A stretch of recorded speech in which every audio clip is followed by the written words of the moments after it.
हर मकाम उत्ते तेरा अमर गालब मौला मैं कोई गल नहीं कह सकदा। किसे वली या गौस अब्दाल कोलों अखर मौत दा मूल नहीं कह सकदा। तेरे नाम दा मालका हो मुनकर बंदा नाल तकदीर नहीं कह सकदा। पर तू ऐसे चोणवें फुल नखेड़ना है दाग जिन्ना दा दिलों नहीं लै सकदा। और गुंचा शाख ती टुट के रुले मिट्टी नाजुक दिल ले चोट नहीं सह सकदा।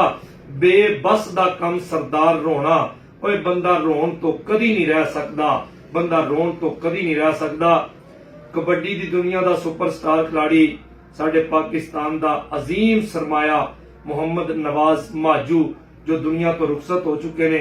अल्लाह ताला दी जात दे कोलों दुआ है मालक आखिरत दी जिंदगी आसान फरमाए, जन्नतुल फिरदौस दे विच आला मकाम अता फरमाए और उहदे घरदियां नूं वालिदैन नूं सब्र जमील अता फरमाए और उस्ताद शहबाज अली बदेशा साहब और उन्होंने सारे लगदे वालियां नूं मौला सब्र अता फरमाए। आमीन। अस्सलाम वालेकुम।